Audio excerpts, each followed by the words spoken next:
It's time for another Dice Tower review with Zee Garcia.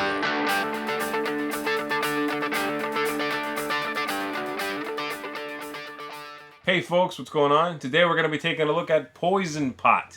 This is an abstract game, nice wooden game, for 2 or 3 players. And it's a game which plays very quickly, has an interesting feel to it. It's very different than many abstracts. So let me show you how it works, and then we'll come back and I'll tell you what I think of Poison Pot.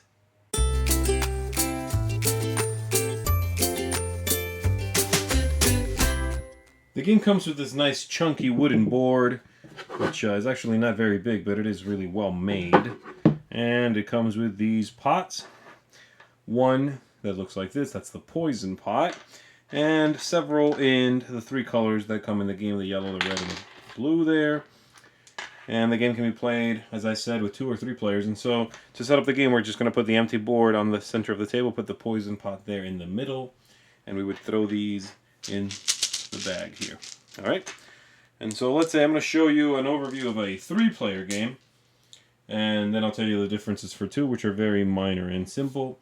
And so each player on their turn will be given the bag, and on your turn you have two steps. The first thing you can do is you can take any pot and move it in a straight line as far as you want to. So, once the board starts to fill up, there'll be more options, but you can move any ones. And the second thing you do is you reach in the bag here, you take a pot, and you put it on the table. Let's say I'm playing yellow. Okay, this is blue, I'm going to put it right there. And then the next player would go. Let's say the next player is red. The next player could do this, and they could draw. And they got a blue also. They're not going to help blue out, so they're going to put it here. Then the next player would be blue, because it's yellow, red, blue, and so they could do this. They could move this one here, try to get those 2 to hook up, and play this one. And they would put it, I don't know, somewhere over here. Now, the reason you want them to hook up, and the way you win the game, is by, at the end of the game, once we've actually gone through all these, and this will continue happening, moving and putting them out. At the end of the game, whoever has the largest connected group of pots will be the winner. So, obviously the board will be filled, but let's assume for right now,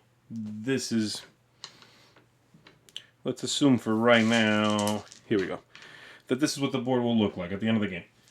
So whoever has the largest, the biggest group of pots touching is the winner. In this case, blue and red both have 3. However, anything that's touching the poison pot doesn't count and is basically eliminated. So these don't count. And so red would win. And that's it. That's the game. On your turn, move one. You can hurt your opponents by breaking up their sets like that. And then blindly draw. Stick that in there so they can't connect them again. You can always move this one out of an area that's touching you. Pretty soon it does get trapped in, and it takes several turns for it to make it out of a corner or something like that. And once the board is completely filled, which is exactly how many there are in here, whoever has the biggest group touching that is not touching the poison pot is the winner. If you play with 2 players, then you have a neutral color, and that one won't score for anybody, but you can use it basically for blocking purposes. So, someone could be red, someone could be yellow, and the blue doesn't belong to anyone, but you can use it to mess people up, stick them in the way like that, mess up red, whatever. So that's basically it. That's how Poison Pot works. You get the biggest group, and you win. I really like abstract games, but ultimately Poison Pot is not really one of my favorites. I think it's an okay game. I give it an average rating, but it doesn't quite grab me. It's not very captivating. The flow of each turn is really very simple. I like the how quick the games are. You can teach it very easily. It plays very quickly. I like the idea of moving that poison pot, which really makes the game. Otherwise, it would be a very boring game. But very quickly it gets trapped, typically in a corner or something. The only way it's going to come out of there is if 2 people work to mess up the third person with 3, and that's fine. That works well and can lead to an interesting moment, but ultimately the game's just missing excitement. And for me, abstracts have to feel like a real struggle between 2 or more people, and this one is a little meandering. It doesn't quite go for the throat, you know what I mean? And so I have to give this one a pass. I don't think it's a bad game. I think it's an interesting idea. I think it's well constructed for sure. It's very well made. I like the little pots. The board is extremely solid. I don't like the look of the box, really. It's, you know, it fits the line of games here, and so that can look cool as a centerpiece for a table or something like that. But I really don't like the look of the box.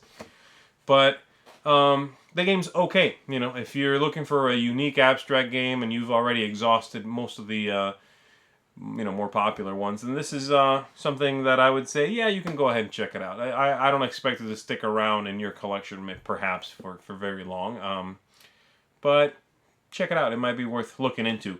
For me, I think I'm done with it. You know, I've played it now a few times, and I'm ready for it to move along, because it didn't grow on me. You know, and that's a sign, I think, of a really good abstract, is when a game from play to play reveals itself to you, the strategies, the tactics, how interesting it is. And this one, I think from the first or second play, you sort of go, oh, okay, that's all that game has to offer.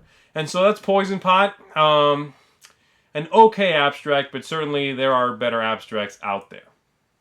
Thanks so much for watching the Dice Tower videos. Find more great videos and reviews, as well as our top-rated audio podcast at Dicetower.com. You can also find other great shows at DicetowerNetwork.com. I'm Eric Summerer, and you've been watching The Dice Tower.